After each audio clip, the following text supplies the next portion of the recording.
School timing अब बदल जाएगी? एकदम बदलना चाहिए। हम लोग तो इस बार भी विधानसभा में हम लोगों ने कहा कि इसको सरकार देखे, इसको विचार करे, क्योंकि ऑलरेडी मुख्यमंत्री कह चुके हैं। तो बिहार के लोग असम में नौकरी नहीं करेंगे, झारखंड में नहीं करेंगे, उत्तर प्रदेश मध्य प्रदेश में नहीं करेंगे, हिमाचल में नहीं करेंगे, उड़ीसा में नहीं करेंगे। तो बिहार के अंदर जो नौकरियां हैं इनके ऊपर तो इनका अधिकार होना चाहिए।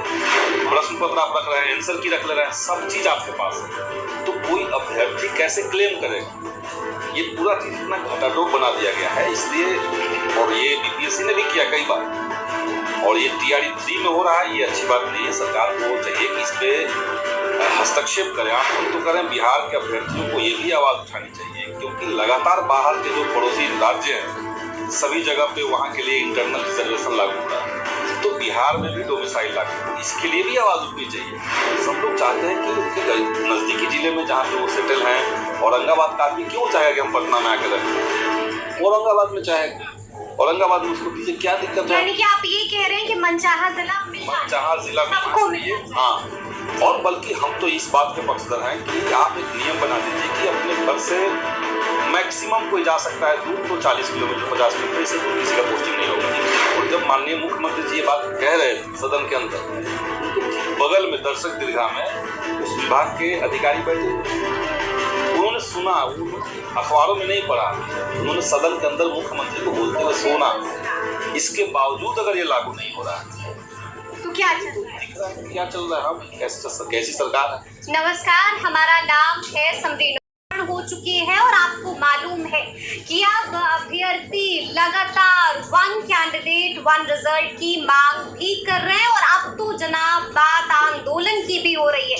तो आज हम इसी मुद्दे पर सीधी बातचीत करेंगे सीपीआईएमएल विधायक संदीप सौरभ जी से। सबसे पहले बहुत शुक्रिया बातचीत के लिए। जी, बहुत बहुत शुक्रिया। जैसा कि मैंने शुरू में ही कहा संदीप जी कि अब लगातार अभ्यर्थी वन कैंडिडेट वन रिजल्ट की मांग कर रहे हैं, आपको लगता है कि बीपीएससी इसको लागू करेगा? देखिए, इसको लागू करना चाहिए। ये बहुत शुरुआत से हम लोग मांग कर रहे थे कि जो सीट आप अनाउंस कर रहे हैं, अगर एक कैंडिडेट जो अप्लाई कर रहे हैं वो एक ही सीट पर अंत में ज्वाइन करेंगे, तो आप 5 जगह रिजल्ट दे करके, यानी 3 जगह आप रिजल्ट दे रहे हैं उसका, तो तीनों जगह रिजल्ट दे करके जब एक जगह ज्वाइन करें तो आपका सीट वैकेंट रह जा रहा है। और इसके चलते वो अभ्यर्थी जो कट ऑफ के अंदर हैं, 1 मार्क्स 2 मार्क्स से या डेट ऑफ बर्थ से जो लोग बाहर छट गए, उनको मौका मिलेगा, सीटें भरेंगी। तो ये नहीं करना, ये साफ साफ दिखाता है कि शिक्षा विभाग चाहता है कि हम बहाली निकाल भी दें और पिछले की तरफ कुछ सीटों को बचा के भी रखें, और हर बार यही करते रहें। जी, बहाली निकाल भी दें और सीटों को बचा भी दें। जी, यही कारण है कि देखिए, हाई कोर्ट से भी आदेश आया कि इनको सप्लीमेंट्री रिजल्ट देना चाहिए, लेकिन अभी तक उसका पालन नहीं हुआ। हाल में हाई कोर्ट से रिजल्ट वर्डिक्ट आया, तो सप्लीमेंट्री रिजल्ट आपको निकालना चाहिए। जो सीटें वैकेंट रह जा रही हैं, अब सरकार अनाउंस कर देगी कि भाई हमने 1,20,000 बहाली निकाल दी, लेकिन एक्चुअली में आप रिजल्ट निकाल रहे हैं 1,09,000, एक्चुअली में ज्वाइन करवा रहे हैं 84,000। तो 84 ही ना ज्वाइन किए, और 1,20,000 बाकी 40,000 से जो सीट है वो कहाँ चला गया? एक तो आपने पहले से जो टीचर जॉब कर रहे थे उनको ही आपने इसमें शामिल कर लिया। तो इस तरह से अभ्यर्थियों की आंखों में धूल झोंकना बंद होना चाहिए। जो सीटें अनाउंस हो रही है उसका फेयर तरीके से परीक्षा हो, रिजल्ट हो, और सीटों को भरा जाए, ये इम्पोर्टेंट है। तमाम सीटों को भरा जाए, वैकेंट नहीं होनी चाहिए, सीटें वैकेंट नहीं होनी चाहिए। अच्छा, हम ये भी देख रहे हैं, जैसा कि मैंने आपको शुरू में ही कहा कि अभ्यर्थियों को कई तरह की परेशानी जो है जिससे वो चिंता में आ रहे हैं। देखिए, उसमें से एक बात ये है कि बीपीएससी टीआरई 3.2 की परीक्षा संपन्न हो चुकी है, लेकिन अब तक आंसर की भी जारी नहीं हुआ है और अब तक ओएमआर शीट भी जारी नहीं हुई है। क्या लगता है, इतना विलंब, इतनी देरी क्यों हो रही है? नहीं, देरी क्यों हो रही है तो ये लोग बताएंगे, लेकिन ये एक ट्रेंड बनता जा रहा है कि परीक्षाओं को ज़्यादा से ज़्यादा अपारदर्शी बना के रखना। जैसे हम देखते हैं सिपाही भर्ती परीक्षा, उसमें भी यही बात है, ना तो आंसर की रिलीज किया जाता है, ना तो कैटेगरी वाइज आप कट ऑफ तय करके अनाउंस कर रहे हैं हम किस कैटेगरी में है और हमारे कैटेगरी का कट ऑफ क्या गया है, ये जानने का हक अभ्यर्थियों को है। न तो आप उसका ओएमआर का कार्बन कॉपी रिलीज कर रहे हैं, लेने दे रहे हैं किसी को, प्रश्न पत्र आप रख रहे हैं, आंसर की रख ले रहे हैं, सब चीज आपके पास है। तो कोई अभ्यर्थी कैसे क्लेम करेगा? ये पूरा चीज इतना घटाटोप बना दिया गया है, इसलिए। और ये बीपीएससी ने भी किया कई बार, और ये टीआरई 3 में हो रहा है, ये अच्छी बात नहीं है। सरकार को चाहिए कि इस पे हस्तक्षेप करे। आमतौर पर सरकारों का जो रवैया होता है आयोग को लेकर के, कि आयोग जो है स्वायत्त है, वो अपने तरीके से काम करता है, इंडिपेंडेंट बॉडी। लेकिन सामान्य प्रशासन विभाग एक विभाग है सरकार का, जिसकी जिम्मेदारी है कि सब चीजों पे निगरानी रखे। तो हम तो मांग कर रहे हैं सरकार से कि भाई अभ्यर्थी डरे हुए हैं, उनको लग रहा है कि कहीं कोई भूल तो नहीं ना हो रहा है, अंदर अंदर कोई सही। हम नहीं कह सकते कि अंदर क्या हो रहा है, लेकिन ये करना चाहिए बीपीएससी करना चाहिए। देखिए, जैसा कि मैंने शुरू में ही कहा था संदीप जी कि अब अभ्यर्थी आंदोलन की बात ही कर रहे हैं। आपको लगता है कि आंदोलन करके समस्या का समाधान होगा? आंदोलन करना चाहिए, आंदोलन करना चाहिए, एकदम करना चाहिए आंदोलन। अगर सरकार बात नहीं सुन रही है और लॉजिकल बात नहीं सुन रही है, हम तो करें बिहार के अभ्यर्थियों को ये भी आवाज उठानी चाहिए, क्योंकि लगातार बाहर के जो पड़ोसी राज्य हैं सभी जगह पे वहां के लिए इंटरनल रिजर्वेशन लागू हो रहा है, तो बिहार में भी डोमिसाइल लागू हो, इसके लिए भी आवाज उठनी चाहिए। हम लोगों ने सदन में मांग उठाई थी, सरकार ने माना किया TRE 1 पहले, बाद में उसको विड्रॉ कर लिया और बगैर कोई कारण बताए विड्रॉ कर लिया। अभी 2 दिन पहले असम की खबर आई कि असम की सरकार ने अनाउंस कर दिया कि असम के अंदर उन्हीं को नौकरी मिलेगी जो असम में पैदा हुए। तो बिहार के लोग असम में नौकरी नहीं करेंगे, झारखंड में नहीं करेंगे, उत्तर प्रदेश मध्य प्रदेश में नहीं करेंगे, हिमाचल में नहीं करेंगे, उड़ीसा में नहीं करेंगे, तो बिहार के अंदर जो नौकरियां हैं इनके ऊपर तो इनका अधिकार होना चाहिए। तो आप 100% नहीं, 90% या 85% एक रीजनल आधार पर आप कीजिए, उसको लॉजिकल आधार पे आप कीजिए, ये सरकार को करना चाहिए। इसके लिए भी आंदोलन करना चाहिए युवाओं को, इसके लिए भी युवाओं को आंदोलन करना चाहिए ताकि डोमिसाइल लागू हो सके। अच्छा, हम आपसे ये भी जानना चाहेंगे कि बीते दिन बिहार माध्यमिक शिक्षक संघ के महासचिव शत्रुघ्न प्रसाद जी की मुलाकात हुई शिक्षा मंत्री से। उन्होंने बजाते साफ साफ कह दिया कि जिसको चाहिए ट्रांसफर पोस्टिंग आप उनका कर दीजिए, लेकिन ऐसे इस पर रोक लगा दीजिए क्योंकि इससे अफरा तफरी हो रही है। क्या आपको भी लगता है अफरा तफरी हो रही है? नहीं, देखिए, जब सक्षमता परीक्षा ली जा रही थी तो उसमें ये जो जिला 3 जिला का जो चॉइस देने को कहा गया था, ये बाध्य किया गया शिक्षकों को। एक तो देखिए, जिनको चाहिए स्थानांतरण उनको मिलना चाहिए, इसमें निश्चित तौर से मिलना चाहिए, लेकिन जबरदस्ती कोई अपने ठीक जगह पर है और उसको आप तीसरे जिले में भेज रहे हैं, कहीं और जो जिले में भेज रहे हैं, उसको अपने घर से या जहां वो सेटल हो चुका है वहां से उसको आप भेज रहे हैं 200 किलोमीटर दूर, ये बहुत गलत है। इससे अफरा तफरी मचेगी, इससे अफरा तफरी और बड़ी संख्या में जो बिहार के शिक्षक हैं, नियोजित शिक्षक हैं, जिन्होंने सक्षमता परीक्षा पास कर ली है, उनका ये चिंता है कि हम सही जगह पे थे, परिवार के साथ थे या कहीं पे थे और सेटल हो चुके थे और सरकार हमको जबरदस्ती कहीं भेज रही है, तो ये तो गलत है।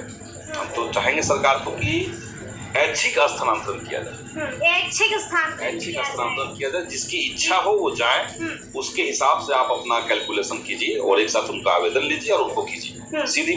और इसमें कोई झोल झाल नहीं कि हम नियमावली बना रहे हैं, हम ये कर रहे हैं, हम पोर्टल बना रहे हैं, ये सब बकवास बातें हैं। हम 4 साल से यही बात कह रहे हैं और हम तो देखते हैं जिन महिलाओं को अपने घर से 150 किलोमीटर दूर जाना है रोज, 2 घंटा पहले वो अपने घर से निकल रही है, 3 घंटा पहले लोग घर से निकल रही है, 5 बजे सुबह महिलाएं निकल जाती हैं। हम देखते हैं कि पटना गया पैसेंजर पे उनका नौकरी हो गया है, कई दुर्घटनाएं हो रही है, वहाँ ट्रेन से उतरना है, फिर वहाँ बस से जाना है, फिर बाइक से जाना है, फिर पैदल जाना है, ऐसे भी लोगों की स्थितियां हैं। तो ऐसे लोगों को पढ़ाई लिखाई वो ठीक तरीके से करवा सके, उनका पठन पाठन का काम चले बढ़िया से।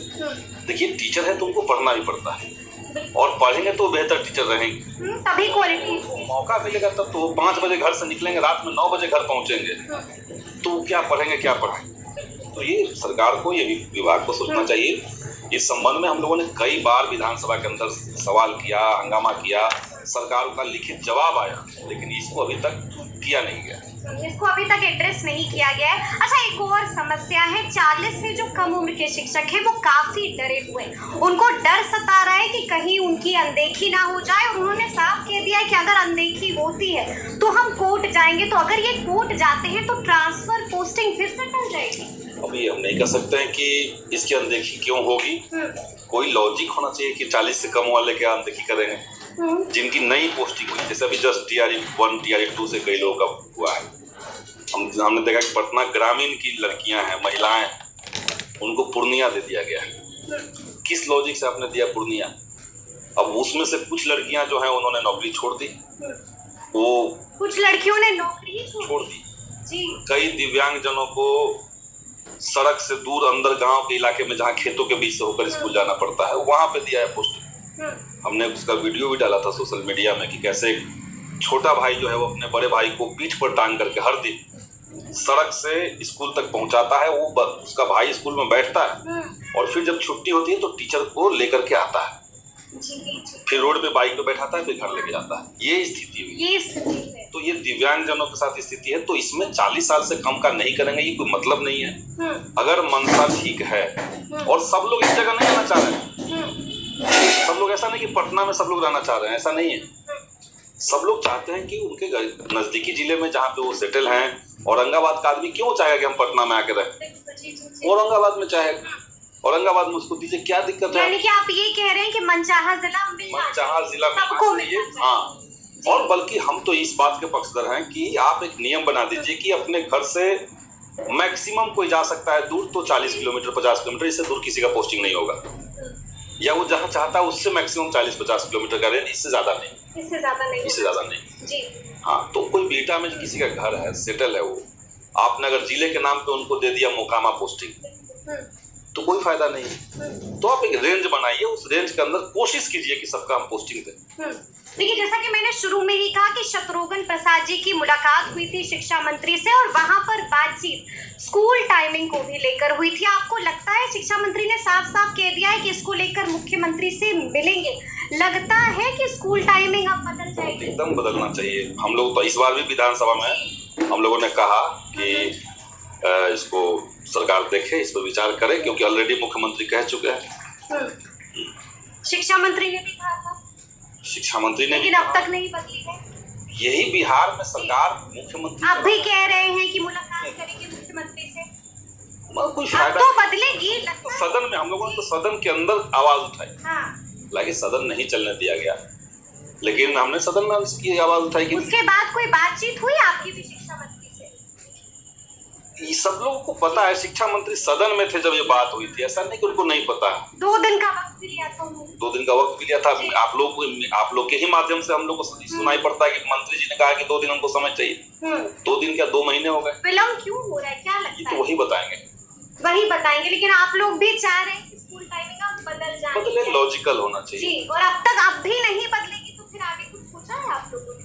हम लोग तो आवाज उठाएंगे, लेकिन साथ ही साथ इस सरकार का चरित्र कि असल में सरकार का संचालन कैसे हो रहा है, सरकारें चल कैसे रही है, ये साफ साफ दिख रहा है कि एक अधिकारी इतना हावी है कि वो सदन के अंदर माननीय मुख्यमंत्री जी, और जब माननीय मुख्यमंत्री जी ये बात कह रहे थे सदन के अंदर, उनके ठीक बगल में दर्शक दीर्घा में उस विभाग के अधिकारी बैठे हुए थे।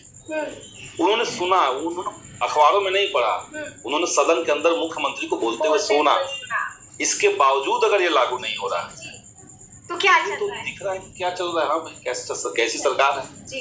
तो सुना आपने क्या कुछ कहा है संदीप सौरभ जी ने। देखिए, साफ साफ बड़ा कटाक्ष कसा है और साफ साफ कहा है कि सब दिख रहा है कि आखिर चल कैसे रहा है अपना बिहार। तो फिर ये पूरी बातचीत आपको कैसे लगी, कमेंट करके हमें जरूर बताइएगा। तो ऐसे तमाम अपडेट्स के लिए ऐसे ही हमारे साथ बने रहिएगा और देखते रहिएगा लाइव।